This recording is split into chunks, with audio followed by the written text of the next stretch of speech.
Hello, and welcome to Gen X Living Life, starring your hosts, Penny and Maggie.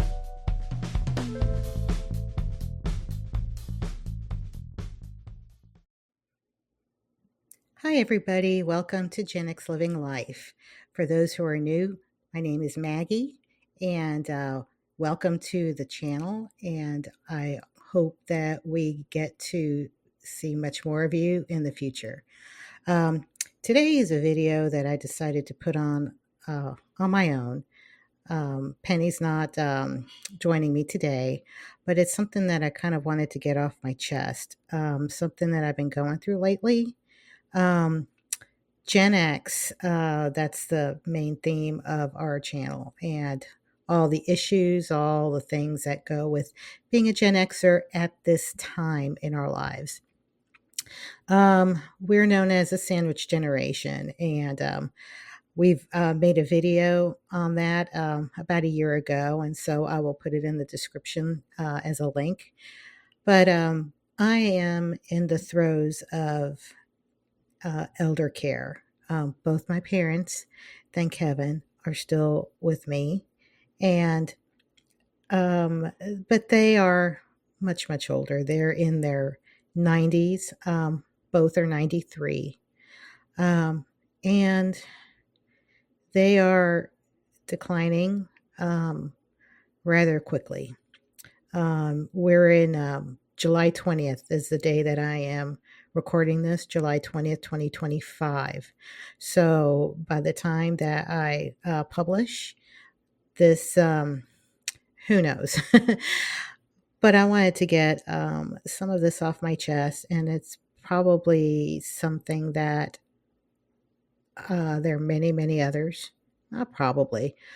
Definitely, there are many, many others in the same boat, taking care of one parent or both parents who are elderly, not to mention maybe taking care of a spouse or a child, maybe an adult child, maybe a young child. But there is a balance to that. My parents have been needing much, much more hands on care. They are aging in place in their home. And I had to make a lot of hard decisions. I knew that the decisions were going to be coming someday. And they finally came. The decision to hire a caregiver. And it was very, very difficult to know where to even begin to find a caregiver. You hear so many stories, and you don't know how to go about checking their background, getting to know them.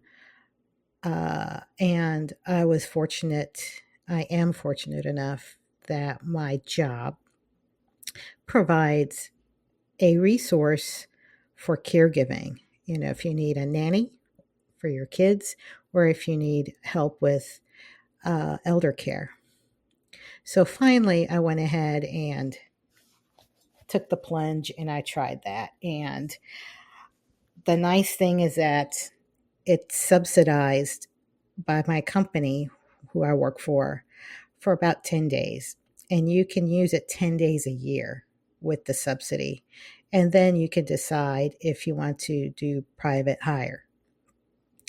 So the lady that we hired came through this, and she is just a lovely, lovely lady, very, very caring, and she has made our lives so much easier. I work a hybrid, so the days that I am in the office is when she comes to take care of my folks. That is much, much cheaper, much more personalized than having to commit them to assisted living or a full nursing home. It is something that took me about a year to decide to do, and I'm glad that I finally did it.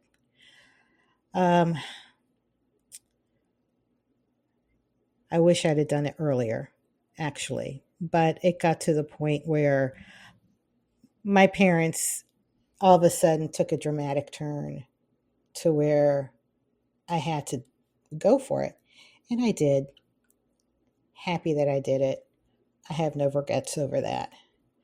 Um, Another thing, I was talking to my husband about maybe if one of them passes, that the other can move here. We live in a really small house. Their house is much larger, but it's just the two of them now. So one day I realized that they're going to need round the clock care. And I would have to provide that for the time being. So for the last, I would say 3 weeks, maybe 4, I've lost count, maybe 3 or 4 weeks, I've been staying the night over there. Now, they do not live far. They only live a couple of blocks from my house, which is great. But I've been staying at their house to make sure that they're okay because my mom tends to wander now. She's hallucinating. My dad has difficulty breathing. And of course, the slips, trips, and falls that go along with that. So, well, I've been doing that, I guess, about a month. And at first, it was difficult.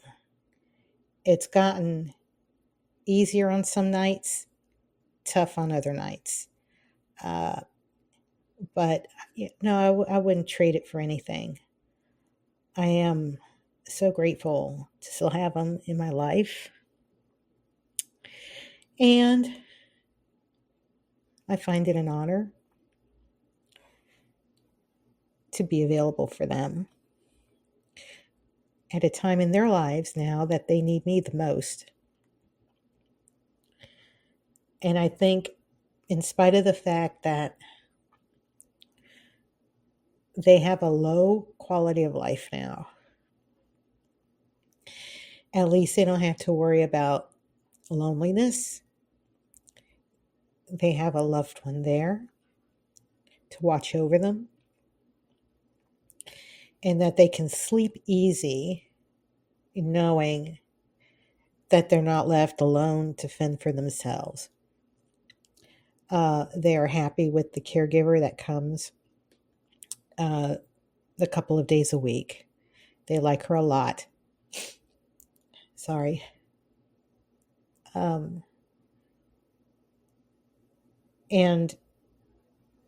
that ease and comfort, money can't buy. And I realize that some aspects of my life, things that I'd like to do in this season, are on hold. I also recognize, and so do my parents, that I need to take care of myself, to take time off, to get some exercise, and to try and eat right. That is very important. Sometimes my emotions get the best of me. And sometimes I don't even realize how stressed I really am until I lose my patience or I start getting an ache somewhere that I normally don't get. And I know that that is stress related.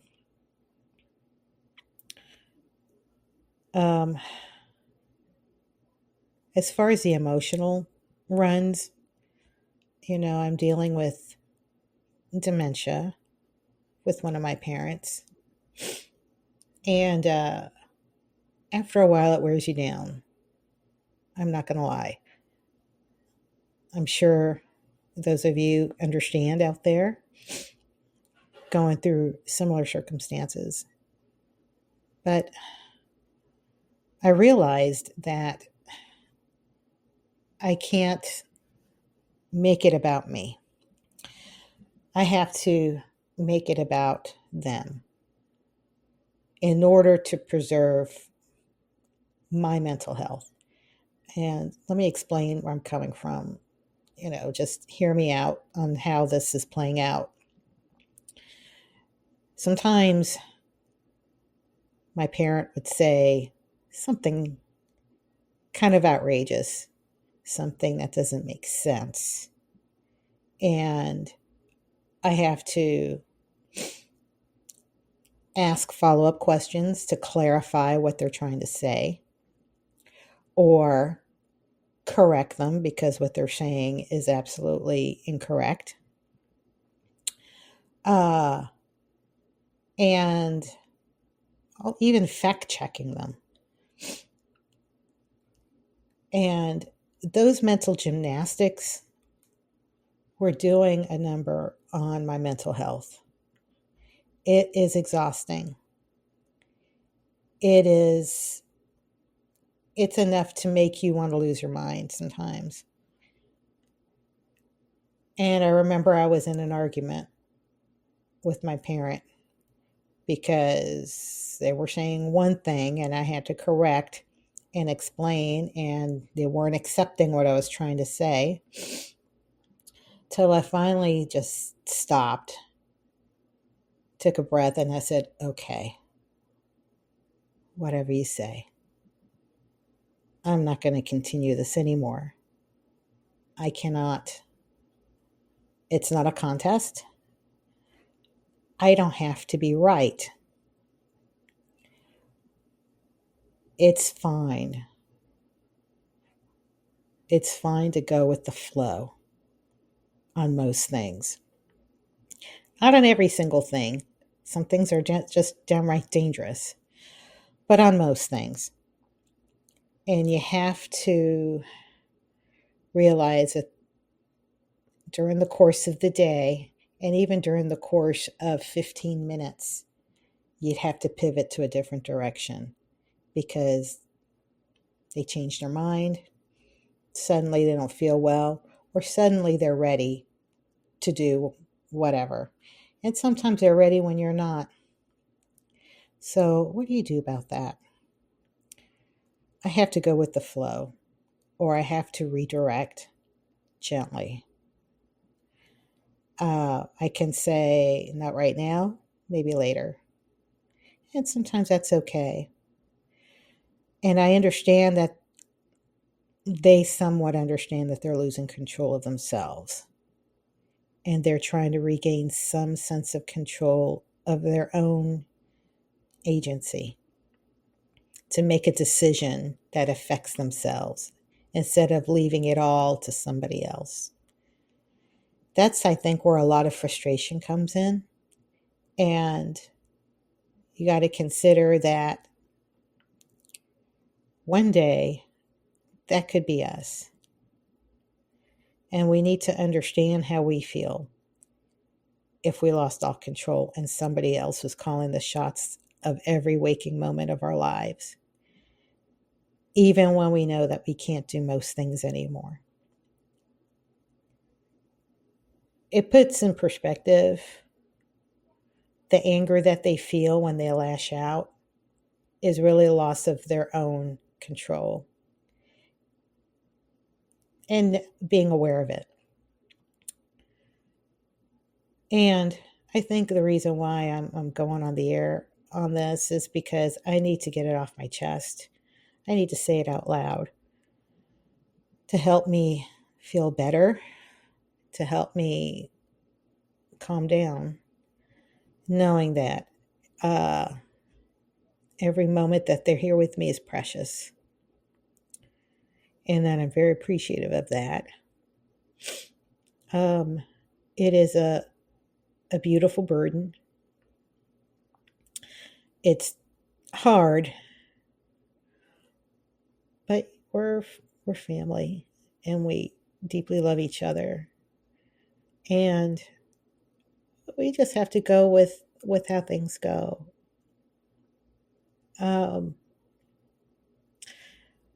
I would love to hear your stories and your experiences. If you don't want mind, leave them in the comments, and I will read all the comments and I'll respond.